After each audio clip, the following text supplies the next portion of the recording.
हाँ, तो हमारी बात चल रही थी ना इन जो है ना इन सारे पॉइंट्स को ना हम क्या कहते हैं, hall mark of the cancer भी कहते हैं इन 8 पॉइंट्स को, ठीक है।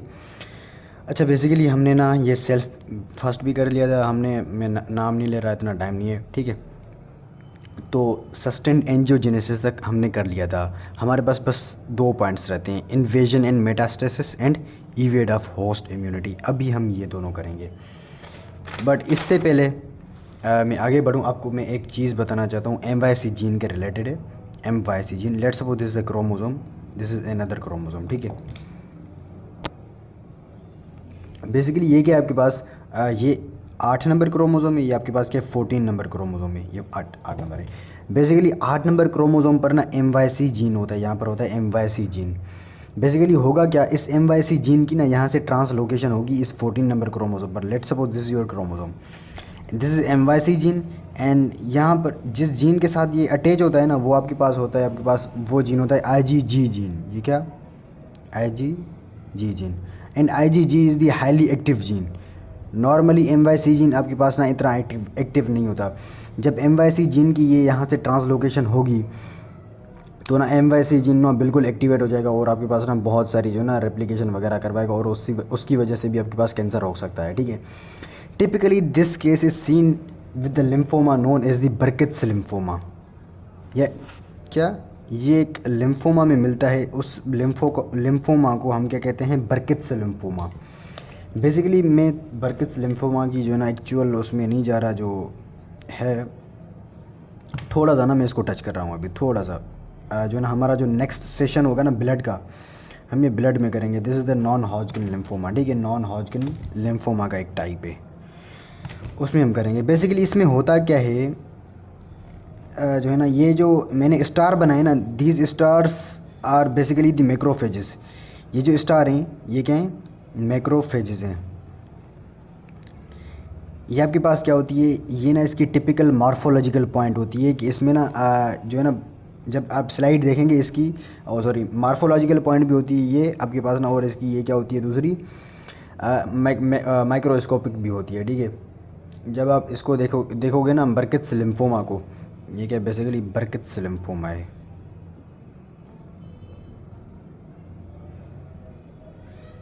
ये याद करना कि ये MYC जीन की ट्रांसलोकेशन होती है, और इस ट्रांसलोकेशन को हम क्या बोलते हैं, 8 to 14, ठीक है। अच्छा, बस ये पॉइंट मुझसे रह गया था। अभी जो है ना हम आते हैं किस पर, एक्चुअल अपने टॉपिक पर, जो हमारे पास क्या है, जो है ना evasion of invasion and metastasis and evasion of host immunity, ठीक है। लंबी नहीं करेंगे, ठीक है, जितना हो सका मतलब समझ जाना है मैंने तो, ठीक है। तो उतना टाइम लूँगा इंशाल्लाह। बस ये हमारा लास्ट है। अब बेसिकली हमने क्या करना है, जो है ना इवेड करना है इसको, मतलब क्या यार, क्या है इवेजन इन मेटास्टेसिस, मतलब क्या, ये क्या है, ये let's suppose these cells are the tumour sales.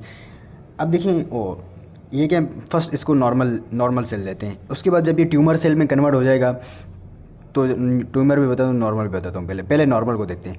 ये क्या है, नॉर्मली जो सेल्स हैं ना, ये दोनों नॉर्मल सेल्स हैं। तो नॉर्मल सेल्स ना अपने आपस में क्या हुए होते हैं, जो है ना बिल्कुल एक दूसरे के साथ जो है ना कनेक्टेड हुए होते हैं, मतलब कनेक्टेड नहीं, जो है ना बिल्कुल जुड़े हुए होते हैं वाया दी ई कैडहेरेंस आपके पास क्या होते हैं, टाइट जंक्शंस में जो है ना एक प्रोटीन होता है, उसके थ्रू ना ये नॉर्मल सेल्स आपके पास ना बिल्कुल जुड़े हुए होते हैं, ठीक है। अब जब कैंसरस सेल बनेगा तो फर्स्ट जो इफेक्ट पड़ेगा ना, वो इस ई कैडहेरेन पर जो है ना पड़ेगा। दिस ई कैडहेरेन आपके पास क्या हो जाएगा, इस ई कैडहेरेन में ना पता है क्या होगा, ये डिस्ट्रॉय हो जाएगा। ये जब डिस्ट्रॉय होगा तो आपके पास ना ये जो सेल्स हैं, या ये सेल्स आपके पास फ्री हो जाएंगे, ठीक है। क्या हो जाएंगे, फ्री। तो अगर आपके पास ये कैंसरस सेल नहीं है, अगर नॉर्मल सेल ऐसे फ्री होता है, नॉर्मल सेल अगर ऐसे इस ई कैडहेरेन के जंक्शन से फ्री होता है, तो वो ना अपोप्टोसिस के थ्रू डाई हो जाता है। लेकिन कैंसरस सेल में तो अपोप्टोसिस नहीं होगी, तो ना फिर इन सेल्स को ना हम कहते हैं क्या, फ्री सेल्स हैं। ये क्या है आपके पास, फ्री सेल्स हैं। और यहाँ पर ना एक टर्म यूज़ करते हैं इसके लिए, हम कहते हैं क्या, एनोइकिस। क्या, एनोइकिस का मतलब है यहाँ पर क्या, विदाउट होम, मतलब क्या, विदाउट होम। इस जो है ना सेल का कोई भी घर वगैरह नहीं है, या ये यहाँ से फ्री हो गया तो मतलब कहीं भी जा सकता है यहाँ से। आप देखें कहाँ कहाँ जा सकता है, वो मैं भी आपको बताऊँगा, ठीक है। अब ई कैडहेरेन सबसे पहले इसमें जो है ना लॉस आएगा, उसके बाद जो है ना यहाँ पर होगा क्या, जो है ना इसमें तो एक तो लॉस आएगा, ठीक है, एंड इसकी एक्सप्रेशन भी बिल्कुल लो होगी, डिक्रीज एक्सप्रेशन ऑफ द ई कैडेरन। ई कैडेरन की लेस एक्सप्रेशन पता है किस वजह से होती है, यहाँ पर ना एक मैकेनिज्म आता है, एक पाथवे आता है, मतलब क्या, ये ना जो ट्यूमर सेल्स हैं ये दो फैक्टर्स रिलीज करते हैं, एक को हम कहते हैं क्या स्नेल फैक्टर, दूसरे को हम कहते हैं ट्विस्ट फैक्टर। ये दोनों क्या करते हैं, स्टिमुलेट करते हैं किसको, एक पाथवे को, एपिथेलियल मेसेनकाइमल ट्रांजिशन। ये पूरा पाथवे ना इसकी एक्सप्रेशन को बिल्कुल कम करता है, किसकी एक्सप्रेशन को, ई कैडेरन की एक्सप्रेशन को बिल्कुल कम करता है, ठीक है। This is the one mechanism. And ये दोनों जो ट्विस्ट एंड स्नेल्स हैं ये दोनों ना क्या करते हैं, increases the expression of vimentin and actin. अब वाइमेंटिन एंड एक्टिन क्या पता है क्या करते हैं, ये ना इसकी जो है ना इन दोनों सेल्स की ना, ये क्या आपके पास ये बेसिकली ये जो है बेसमेंट मेम्ब्रेन है, ये क्या है, बेसमेंट मेम्ब्रेन है, इस सेल की ना इससे अटैचमेंट करवाते हैं और इसकी वजह से जो है ना सेल यहाँ से इवेड करेगा, पास करेगा इस जो है ना बेसमेंट मेम्ब्रेन को। वो कैसे करता है वो मैं बताऊँगा अभी, ठीक है। अच्छा, उसके बाद जैसे ही ये फंक्शन हो गया, मतलब कि अब सेल बिल्कुल फ्री है, सेल अब कहीं भी जा सकता है, ठीक है। इस सेल से ये अलग हो गया, ठीक है, हमने अलग कर दिया, मतलब कि ई कैडेरन को हमने ख़त्म कर दिया। अब ये सेल जो है ना जब यहाँ से मतलब ये ना इस बेसमेंट को क्रॉस करेगा, ये क्या है, सेल हैं, सेल बेसमेंट मेम्ब्रेन पर लाया करते हैं, तो ये जो है ना बेसमेंट मेम्ब्रेन पर लाया कर रहे हैं, तो इसको इवेड करेंगे। उसके बाद यहाँ जैसे ही इसको इवेड करेंगे तो यहाँ पर ये जो वाइट वाला स्ट्रक्चर है, ये वाला वाइट, ये आपके पास क्या एक्स्ट्रा सेल्यूलर मैट्रिक्स है, उसके बाद ये ब्लड में आएगा, ठीक है, ये मैं बताता हूँ पूरा। अब देखिए जब ये बिल्कुल फ्री हो गया, अब ना ये दो एंजाइम्स हैं इसमें, ये दोनों एंजाइम्स को एक्टिवेट करता है। ये एक एंजाइम है, इसको हम कहते हैं क्या प्लाज्मिनोजन एक्टिवेटर, और दूसरा एंजाइम है वो is the lethal one is the matrix metalloprotease 9, matrix metalloprotease 9, this blue one, ठीक है। ये दोनों क्या करेंगे, ये ना इस जो बेसमेंट मेम्ब्रेन है, बेसमेंट मेम्ब्रेन को ना क्या करेंगे, इसको कट करेंगे। ये क्या करेंगे इसको, ये दोनों एंजाइम इसको क्या करेंगे, कट करेंगे, ठीक है, ये दोनों इसको कट करेंगे। इस बेसमेंट मेम्ब्रेन को इन दोनों ने जब कट किया, उसके बाद ये ना सेल्स क्या करेंगे, यहाँ से बिल्कुल अंदर जाएंगे, वो जो है ना मतलब क्या इसको इवेट करेंगे, वो बताता हूँ। इससे पहले यहाँ पर आए, ये जो मैट्रिक्स प्रोटीएज है ना, ये सिर्फ इसको जो है ना कट करने में ही हेल्प नहीं करता, बल्कि ये एक जीन को एक्टिवेट करता है, जो जीन आपके पास क्या करता है, वस्कुलर एंडोथेलियल ग्रोथ फैक्टर को रिलीज करवाता है, and this factor is responsible for the angiogenesis. ये एंजियोजेनेसिस को भी एक्टिवेट करवाता है मैट्रिक्स मेटेलोप्रोटीएज 9, ठीक है, ये याद करना। उसके बाद ना ये सेल बिल्कुल दूर है, बेसमेंट मेम्ब्रेन से थोड़ा सा दूर है, ठीक है। तो ये सेल ना यहाँ पर इसको ना इस बेसमेंट मेम्ब्रेन से पहले अटैच होना पड़ेगा, उसके बाद जो है ना ये इसको जो है ना पियर्स करेगा, मतलब कि इसके बाद जो है ना नीचे आएगा। अब ये ना इसके साथ जब अटैच करता है तो इंटेग्रिन के साथ इंटेग्रिन जो है ना प्रोटीन के थ्रू जो है ना ये इसके साथ अटैच्ड करता है। ये क्या, ये जो पिंक वाला ये इंटेग्रिन के थ्रू ना ये या इसके साथ अटैच होगा, एंड देन ये इसको जो है ना कट करके इवेड करता जाएगा, मतलब क्या ये इसको इवेड करेगा। यहाँ पर देख रहे हैं जब ये इसको इवेड कर रहा है तो इसकी जो है ना शेप में बिल्कुल चेंजिंग आ रही है। ये यहाँ पर क्या हो रहा है, कंट्रैक्ट हो रहा है, मतलब क्या यहाँ से ये कंट्रैक्टेड होके निकल रहा है। अब ये कंट्रैक्शन क्यों होती है, ये देख रहे हैं यहाँ पर ये क्या लिखा हुआ मैंने, ये क्या है, कंट्रैक्टेड सेल है। It is due to the actins. अब देखिए एक्टिन आपके पास जो है ना इस सेल में कहाँ से आए, आपके पास सेल में साइटोस्केलेटन होता है ना, ये उस साइटोस्केलेटन में जो एक्टिन है ना उसकी वजह से ही होता है, ठीक है। एक तो इसकी वजह से ये होता है। अच्छा, इस एक्टिन को ना तीन चीज़ें एक्टिवेट करती हैं, एक insulin like growth factor, hepatocyte growth factor, and जो कोलेजन को ये जो ना यहाँ से डिस्ट्रॉय कर रहे हैं ना, ये कोलेजन इसको बेसिकली इसकी कंट्रक्शन में हेल्प करता है, ठीक है। ये तीनों चीज़ें क्या करती हैं, इस एक्टिन को एक्टिवेट करती हैं, और एक्टिन क्या करता है आपके पास, कंट्रक्शन करवाता है, ठीक है। अब इंसुलिन लाइक ग्रोथ फैक्टर ना ये सेल खुद प्रोड्यूस करता है। ये late suppose this is insulin like growth factor, ये इंसुलिन लाइक ग्रोथ फैक्टर है। ये ऑटोक्राइन ये ना सेल पर जो है ना वापस आकर उसी सेल पर वर्क करेगा, इसे हम कहते हैं कि ऑटोक्राइन वर्क। तो ये इसकी क्या कराएगा, यहाँ पर कंट्रक्शन कराएगा। कंट्रक्शन करने के बाद ये सेल बिल्कुल अंदर आ गया, मतलब क्या, इसने बेसमेंट मेम्ब्रेन को भी कट किया। कट करने के बाद ये यहाँ पर क्या आया, एक्स्ट्रा सेल्यूलर मैट्रिक्स में आया। अब एक्स्ट्रा सेल्यूलर, ये क्या, एक्स्ट्रा सेल्यूलर मैट्रिक्स है। अब एक्स्ट्रा सेल्यूलर मैट्रिक्स को भी ना, ये आपके पास जो मैट्रिक्स मेटेलोप्रोटीएज है ना, ये इसको जो है ना कट करता है, इस पूरी को, इस पूरी जो है ना इसको कट करता है, ठीक है। इसको कट करने के बाद ये क्या करेगा, ये यहाँ पर सेल है, ये यहाँ पर ना, ये आपके पास वेसल में इन हो जाएगा। क्या, ये यहाँ वेसल में इन हो जाएगा। अच्छा, यहाँ पर मैं एक और चीज़ क्लियर कर दूँ, जो बिनाइन होते हैं, क्या बिनाइन ट्यूमर्स होते हैं, ये ना आपके पास वीन के थ्रू जो है ना स्प्रेड करते हैं। क्या, वीन के थ्रू स्प्रेड करते हैं। और जो मैलिग्नेंट हैं, ये आपके पास ना स्प्रेड करते हैं वाया लिम्फेटिक्स। ये दोनों पॉइंट्स याद करना, ठीक है।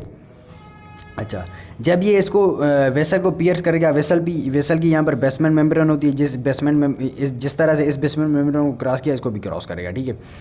अब जैसे ही ये ट्यूमर है, ये क्या है आपके पास, ट्यूमर है।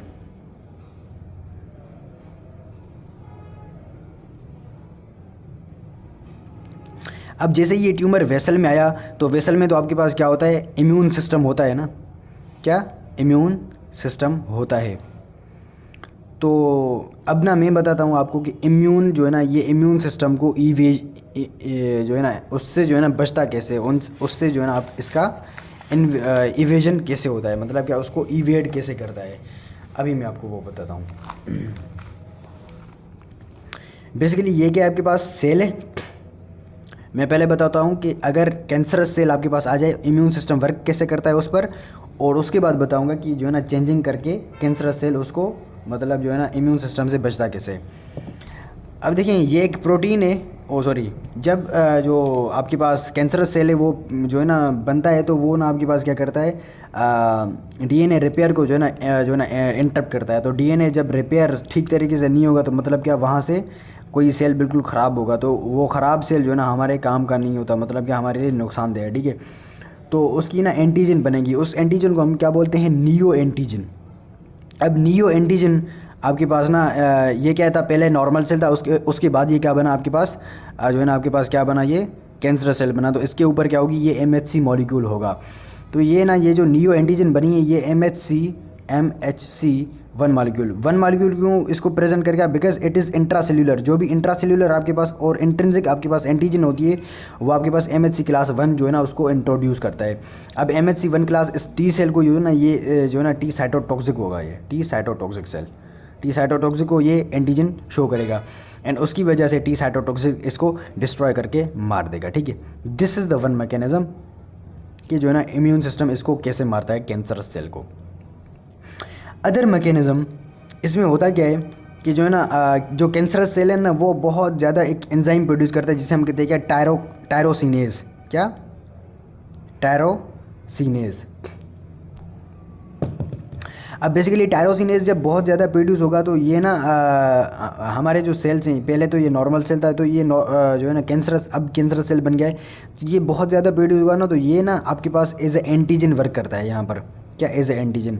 तो ये भी MHC 1 पर आकर अटैच होगा, और ये ना प्रेजेंट करेंगे टी साइटोटॉक्सिक को। इस तरह से भी जो है ना कैंसर सेल की किलिंग होती है। This is the second mechanism. Third mechanism, यहाँ पर मैंने आपको वायरसेस बताए थे। वायरसेस क्या होते हैं, आपके पास इंट्रासेल्यूलर होते हैं। पर्टिकुलरली यहाँ पर मैंने आपको क्या बताया था, ह्यूमन पेपिलोमा वायरस। क्या, ह्यूमन पेपिलोमा वायरस। अच्छा, यहाँ पर मैं एक और चीज़ क्लियर कर दूँ, ये जो बर्कित्स लिम्फोमा है, इसके भी जो है ना दो जो है ना वो होते हैं, क्या होते हैं, वेरिएंट्स होते हैं। आपके पास एक स्पोरेडिक आता है, एंड दूसरा इसमें आपके पास जो है ना, दूसरा इसमें आपके पास क्या आता है, एक स्पोरेडिक आता है, और दूसरा आपके पास क्या आता है, एंडेमिक आता है, ठीक है। जो एंडेमिक है, it is 100% of the cases जो एंडेमिक के आते हैं ना, वो आपके पास ड्यू टू द वायरस आते हैं। उस वायरस को हम क्या बोलते हैं, एप्स्टिन बार वायरस। क्या, एप्स्टिन बार वायरस। ये वायरस मैं आपको बाद में बताऊंगा, ठीक है, बट मुझे पॉइंट याद आ गया। अच्छा, तो हम कहाँ थे, यहाँ थे हम, ठीक है। यहाँ पर मैंने आपको ह्यूमन पेपिलोमा वायरस बताया था। अब देखिए जब वायरस जो है ना हमारे लिए खतरनाक होता है तो ये सेल क्या करेगा, अपना पहले नॉर्मल था अब कैंसरस बन गया है, तो इस पर MHC मॉलिक्यूल 1 है तो वो अपना वर्क करेगा, ठीक है। तो ये ना आपके पास यहाँ पर ये MHC 1 पर आकर इंट्रोड्यूस करेगा, MHC 1 जो है ना MHC 1 पर अटैच होगा, MHC 1 इसको इंट्रोड्यूस करेगा to the cytotoxic T cell, और साइटोटॉक्सिक टी सेल अपना वर्क करेंगे, ठीक है। उसके बाद आपके पास ना ये आपके पास क्या है, कुछ स्पेसिफिक जो है ना एंटीजेंस बनती हैं कुछ जो है ना सेल्स में, और कुछ जो है ना ट्यूमर्स में आपके पास लाइक एक जो है ना एंटीजन आपके पास, जैसे हम कहते हैं क्या, कैंसर टेस्टिस एंटीजन, और ये आपके पास ना किस में बनती है, मेलेनोमा एंटीजन जीन्स में बनती है, इसे हम मैगी भी बोलते हैं, MAGE, ठीक है। ये क्या है, कैंसर टेस्टिस एंटीजन ना, ये एक जो है ना एक फैमिली से बनती है, ये उसकी फैमिली कौन है, ये फैमिली है जो है ना इसकी जो है ना एंटीजन्स की, मेलेनोमा एंटीजन जीन्स, ठीक है। इसके थ्रू भी ना ये इसकी जो है ना किलिंग होती है, ठीक है। ये मैकेनिज़्म है इसकी जो है ना कैंसर सेल की किलिंग कैसे होती है, ठीक है। उसके बाद जो है ना let suppose this is the tumour cell, और ये क्या ट्यूमर का एक कलेक्शन है। अब बेसिकली होगा क्या, ये जो ट्यूमर है यहाँ से कुछ ना कुछ प्रोडक्ट जो है ना रिलीज़ करता है, ये कोई भी प्रोडक्ट है, ये प्रोडक्ट ना आपके पास इस सेल ने लिया, ये क्या आपके पास डेंड्राइटिक सेल है, ठीक है। डेंड्राइटिक सेल ने जैसे इस प्रोडक्ट को लिया, इस प्रोडक्ट के अगेंस्ट ना इसने क्या किया, ये इसको डिग्रेड किया, डिग्रेड करने के बाद इसको MHC मॉलिक्यूल के साथ जो है ना अटैच किया, ये क्या आपके पास MHC क्लास 1 है, ये MHC 1 के साथ ना इसने अटैच किया, एंड MHC 1 को जो ना इसने ये क्या है, ये किसी भी लिम्फ नोड में आ गया, चलो ये क्या है, लिम्फ नोड है, लिम्फ नोड में आ गया। लिम्फ नोड में आने के बाद इसने CD8 जो है ना साइटोटॉक्सिक टी सेल को जो है ना इसने प्रेजेंट किया। अब दिस साइटोटॉक्सिक टी सेल जो है ना आपके पास एक और सेल में कन्वर्ट होता है, उसको बोलते हैं हम क्या, जो है ना कार टी सेल, क्या CAR T cell. Basically CAR T cell इसे हम तब बोलते हैं जब इस पर ना एक जो है ना रिसेप्टर आता है, उस रिसेप्टर को हम क्या बोलते हैं, काइमेरिक एंटीजन रिसेप्टर, क्या। बेसिकली ये एक रिसेप्टर आ जाता है इस साइटोटॉक्सिक टी सेल पर, इस रिसेप्टर की आने की वजह से ना इस सेल को हम क्या बोलते हैं, काइमेरिक जो ना antigenic CAR, car T cell. अब this car T cell is going to destroy this tumour, ठीक है, ये आपके पास इस ट्यूमर को डिस्ट्रॉय करेगा, ठीक है। This is the other mechanism. और ये जो कार है ना, कार आपके पास स्पेसिफिकली B सेल ट्यूमर्स में बनती है, against B cell tumours. And उसके अलावा ये जो है ना, यहाँ तो मैंने MHC 1 का बताया, MHC 2 का तो मैंने जिक्र ही नहीं किया। अब MHC 2 ना थोड़ा सा जो है ना आता है, और MHC 2 का इतना जिक्र वो हो नहीं, काम है नहीं इसमें। बेसिकली MHC 2 कोलोरेक्टल कैंसर्स में आता है, क्या कोलोरेक्टल कैंसर्स में आता है। MHC 2 किसको प्रेजेंट करता है, CD4 पॉजिटिव सेल्स को। क्या CD4 पॉजिटिव जब एक्टिवेट होंगे तो वो ट्यूमर को इस तरह से जो है ना अपना काम करते हैं, ठीक है।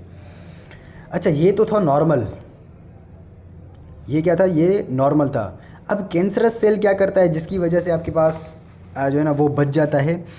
नंबर 1 आपके पास कैंसरस सेल क्या करता है, elimination of antigenic expression clones, antigenic expressing clone, यहाँ पर एक्सप्रेसिंग कोलोन होगा, एक्सप्रेशन लिखा है मैंने, बहरहाल elimination of antigenic expressing clone. ये जो एंटीजन शो कर रहे हैं, ये जो एंटीजन आपके पास बन रही है ना, ये जो कैंसरस सेल है ना, वो क्या करेंगे, ये जो भी क्लोन होगा कैंसरस का उसको किल कर देंगे। मतलब अगर एंटीजन यहाँ पर नहीं होगी तो आपके पास साइटोटॉक्सिक टी सेल क्या करेंगे, कुछ नहीं कर पाएंगे ना फिर तो। Number 2, they decrease is the expression of MHC 1 class. ये इस MHC 1 क्लास की जो ना एक्सप्रेशन को कम कर देते हैं, इसकी वजह से भी वो बच जाते हैं, ठीक है। अच्छा, उसके बाद यहाँ आ जाएं इस डायग्राम पर, ये क्या आपके पास एक एंटीजन प्रेजेंटिंग सेल है। अब देखिए एंटीजन प्रेजेंटिंग सेल, ये क्या आपके पास, ये अगर T सेल पर लगेगा, ये क्या आपके पास T सेल है। अब T सेल पर एक रिसेप्टर, ये क्या आपके पास APC है। APC ना APC के बाद एक जो है ना प्रोटीन होता है जिसे हम बोलते हैं क्या, B7, क्या B7। अब B7 को बाइंड करना चाहिए था यहाँ पर CD28 के साथ, यहाँ पर ये को स्टिमुलेशन होती है, ये मैंने आपको ना एडाप्टिव इम्यूनिटी में बताया था, ये जो है ना को स्टिमुलेशन। B7 आपके पास CD28 के साथ बाइंड करना चाहिए नॉर्मली, बट यहाँ पर होता क्या है, ये जो ट्यूमर सेल है, ये ट्यूमर सेल क्या करता है, इस T सेल के ऊपर ना एक रिसेप्टर लगा देता है। क्या उस रिसेप्टर को हम क्या बोलते हैं, CTLA4। ये जो B7 आ रहा है ना, ये B7 अगर इस CTLA4 के साथ बाइंड करेगा, जब ये इसके साथ बाइंड करेगा तो यहाँ पर कोई स्टिमुलेशन नहीं होगी, बिकॉज B7 को यहाँ पर नॉर्मली बाइंड करता है CD28 के साथ। जब ये CD28 के साथ बाइंड करता है तो कोई स्टिमुलेशन होती है। अब यहाँ पर ये B7 CD28 के साथ बाइंड नहीं करा तो यहाँ पर कोई स्टिमुलेशन नहीं होगी, मतलब क्या सिग्नल नहीं जाएगा टी सेल को और टी सेल अपना वर्क नहीं करेगा। ठीक है, this is the third mechanism के जो है ना ये सेल कैसे बच जाते हैं, मतलब क्या इम्यून सिस्टम को कैसे इवेड करते हैं, उससे कैसे बचते हैं। थर्ड मैकेनिज्म यहाँ पर क्या है, ये जो ट्यूमर सेल है, ये ट्यूमर सेल क्या करता है, इस टी सेल पर ना एक जो है ना प्रोटीन बनाता है। क्या बनाता है, एक प्रोटीन बनवाता है टी सेल से, और उसके लिए ना एक लाइगेंड भी बनाता है खुद पर। ये क्या है, ये इसको हम बोलते हैं क्या, PDL1। ये क्या है, PDL2। P is for programme, D is for death, L is for ligand 1, programme death ligand 1। यहाँ पर क्या होगा, प्रोग्राम डेथ प्रोटीन 1। ये क्या होगा, programme death protein 1 and programme death protein 2। Basically ये क्या करेगा, इस अपने ऊपर क्या करेगा, एक लाइगेंड शो करेगा, उस लाइगेंड के थ्रू इस प्रोग्राम डेथ प्रोटीन के साथ बाइंड करेगा, एंड जब ये दोनों बाइंड कर जाएंगे तो this T cell is going to die. ये सेल आपके पास डाई हो जाएगा। इस तरह से आपके पास इनके जो है ना नंबर्स भी कम होते जाते हैं आपके पास। तो यहाँ पर ये क्या था, आपके पास इस तरह से बच जाता है। कुछ जो है ना इसमें मैं आपको ट्रीटमेंट भी बताता जा रहा हूँ। अभी हम कुछ ना एंटीबॉडीज़ देते हैं which is against this PDL1। ये क्या है, ये एंटीबॉडी है, इसे हम बोलते हैं क्या, एंटी PDL1 एंटीबॉडी। ठीक है, ये आपके पास क्या करती है, इसको PDL1 को इनहिबिट करती है और टी सेल अपना फिर से नॉर्मल फंक्शन करेगा, मतलब क्या कुछ हद तक करेगा अपना। ठीक है, एंड देन दूसरी हम देते हैं क्या, NTPD जो है ना एंटी, ये ना यहाँ पर 1 भी होगा 2 भी होगा, एंड देन ये हम एंटीबॉडी देते हैं, इसे हम बोलते हैं क्या, NTPD1 एंड 2। ये क्या थी, रिसेप्टर के लिए थी एंटीबॉडी, ये क्या होगी, एक प्रोटीन के लिए होगी एंटीबॉडी। का मतलब क्या, AB का मतलब है एंटीबॉडी। ठीक है, प्रीटी गुड। उसके बाद हम एक और एंटीबॉडी देते हैं which is against the CTLA4। ठीक है, CTLA4 एंटीबॉडी, इसे हम बोलते हैं क्या, CTLA4 एंटीबॉडी। बेसिकली इन तीनों एंटीबॉडीज़ को ना हम कहते हैं क्या, चेक पॉइंट इनहिबिटर्स। इन तीनों को हम क्या बोलते हैं, चेक पॉइंट इनहिबिटर्स।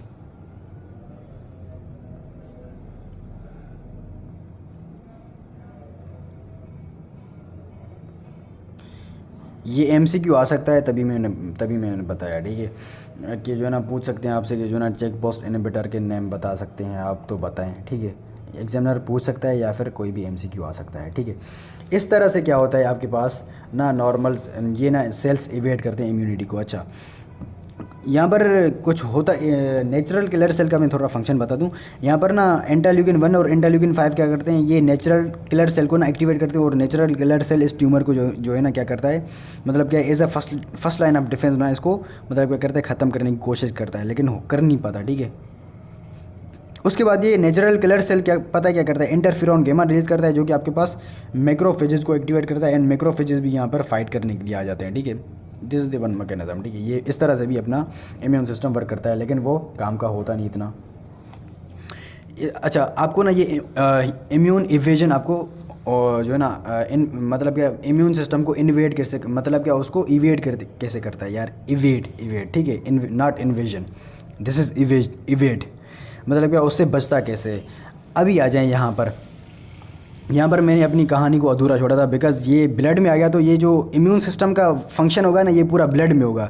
जैसे ये ब्लड में एंटर हुआ तो ये पूरा मैकेनिज्म होगा यहाँ पर। ठीक है, अब ये पूरा फंक्शन इसने किया। अब ये जो ट्यूमर सेल है, ये ना पता है क्या करता है, ये ब्लैक वाला ट्यूमर है, ब्लू वाला ट्यूमर है, ये ब्लैक वाला ना, ये प्लेटिलेट के साथ ना अपना क्या करता है, दोस्ती करता है, प्लेटिलेट। अब प्लेटिलेट से जैसे ही दोस्ती करता है ना, ये प्लेटिलेट क्या करते हैं, इसकी जो लाइफ स्पेन है उसको बढ़ा देते हैं। क्या करते हैं, इसको increases life span of tumour. ठीक है, एक तो ये हो गया। और ये जो है ना ये ट्यूमर सेल, ये पता है क्या यहाँ पर क्या करते हैं, फैक्टर 12 को एक्टिवेट करते हैं। फैक्टर 12 जो हमने जो है ना उसमें किया था हीमोस्टेसिस में। फैक्टर 12 क्या करेगा, आपके पास इंट्रिंसिक पाथवे को एक्टिवेट करेगा। इंट्रिंसिक पाथवे के थ्रू ना यहाँ पर इस ट्यूमर के ऊपर क्या करेगा जो है ना फिब्रिन की डिपोजिशन करवाएगा। इस फिब्रिन की डिपोजिशन हो जाएगी। एंड जब ये फिब्रिन इस पर डिपॉजिट हो जाएगा तो इस ट्यूमर को अभी हम कहेंगे क्या, ट्यूमर सेल एम्बोलस। क्या, ट्यूमर सेल एम्बोलस। एंड ये जो ट्यूमर सेल एम्बोलस है इसमें ना एक और प्रोटीन भी शो करता है। ये इस प्रोटीन को हम क्या बोलते हैं, CD44। दिस CD44 आपके पास नॉर्मली प्रेजेंट होता है अंदर टी सेल। एंड ये टी सेल पर जब अगर प्रेजेंट होता है ना ये तो ये टी सेल, पता है टी सेल पर जब भी प्रेजेंट होता है तो ये रिसेप्टर ना टी सेल को जो ना लिम्फ नोड में जाने देता है। ये मतलब क्या होता है, गेटवे होता है for the entry in lymph node. तो ये ट्यूमर यहाँ से पता है क्या करेगा, यहाँ पर मैंने लिखा है ना एक्स्ट्रावजेट to the lymph node.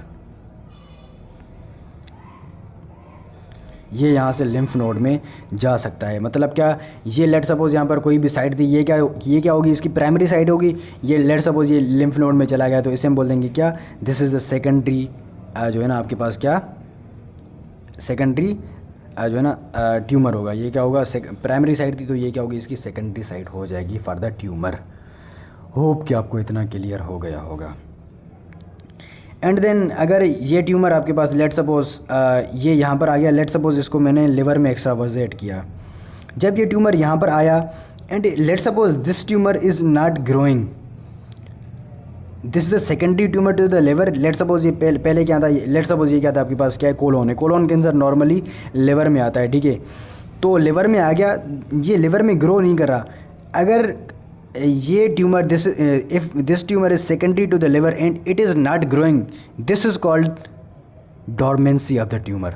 This is called dormancy of tumour. And this dormancy इस जो है ना आपके पास देखी गई है बहुत सारी ट्यूमर्स में, लाइक मेलेनोमा में देखी गई है, ब्रेस्ट ट्यूमर्स में देखी गई है एंड प्रोस्टेटिक ट्यूमर्स में देखी गई है। This is seen in breast tumours, prostate tumours and melanoma tumours. ठीक है, डॉर्मेंसी इज सीन इन, ये आपसे पूछ सकते हैं। ठीक है, एंड डॉर्मेंसी की ना आपसे डेफिनेशन भी नॉर्मल पूछ सकते हैं। दिस इज़ हाउ जो है ना आपके पास ये क्या था, पूरा इवेजन एंड मेटास्टेसिस था। मतलब क्या है, ये एक टिश्यू से आया दूसरे टिश्यू में मेटास्टेसाइज कर गया। मतलब क्या है, मैंने यहाँ पर एक एग्जांपल दी थी, कोलोन से लिवर में आ गया। ठीक है, यहाँ से ये मेटास्टेसाइज कर गया। ठीक है, एंड यहाँ पर मैंने आपको इम्यून सिस्टम से कैसे बचता है ये भी बता दिया। बस थोड़ा सा पॉइंट है, बस थोड़ा सा कोऑपरेट करें, बस थोड़ा सा पॉइंट है अभी, बिकॉज ये काम का है आपका। लेट सपोज ये क्या है, ब्रेस्ट है। ये क्या है, ब्रेस्ट का एक ट्यूमर है। ब्रेस्ट ट्यूमर ना कॉमनली आपके पास ना जो है ना मेटास्टेसाइज करता है टू द बोन। अब वो कैसे करता है वो मैं बताने जा रहा हूँ अभी। ये क्या, कोई भी ब्रेस्ट ट्यूमर है, ब्रेस्ट ट्यूमर ना एक फैक्टर प्रोड्यूस करता है जिसे हम बोलते हैं क्या, पैराथायरॉयड हार्मोन रिलेटेड प्रोटीन्स। ये पैराथायरॉयड हार्मोन रिलेटेड प्रोटीन पता है क्या करते हैं, इस सेल को एक्टिवेट करते हैं। ये क्या आपके पास ऑस्टियोब्लास्ट है, ये ऑस्टियोब्लास्ट को एक्टिवेट करेंगे। ये ऑस्टियोब्लास्ट ना यहाँ पर क्या करेगा, एक फैक्टर प्रोड्यूस करता है जिसे हम बोलते हैं क्या, रैंक लाइगेंड। ये क्या है, रैंक लाइगेंड है। ये रैंक लाइगेंड आपके पास ना इस ऑस्टियोक्लास्ट को एक्टिवेट करेगा। ये क्या, ऑस्टियोक्लास्ट है। अब ये ऑस्टियोक्लास्ट जब एक्टिवेट हो गया तो ये बोन की क्या करेगा, लाइसिस करेगा। ये क्या करेगा, बोन की लाइसिस करेगा। एंड बोन की जब लाइसिस होगी तो बोन की लाइसिस यहाँ पर क्या रिलीज होगा, insulin like growth factor and जो है ना tissue growth factor, sorry not tissue, transforming growth factor beta. ये दोनों ना क्या करते हैं, इस जो ब्रेस्ट का ट्यूमर है इसकी ना यहाँ पर क्या करते हैं, ग्रोथ करवाते हैं इन द बोन एंड इसका सर्वाइवल को भी बढ़ाते हैं। That's why breast tumour commonly spread to the bone. ठीक है, होप कि आपको पूरा क्लियर हो गया होगा। So this is all about the molecular basis of the neoplasia. Hope कि आपको पूरा क्लियर हो गया होगा एंड आपने बहुत इन्जॉय भी किया होगा।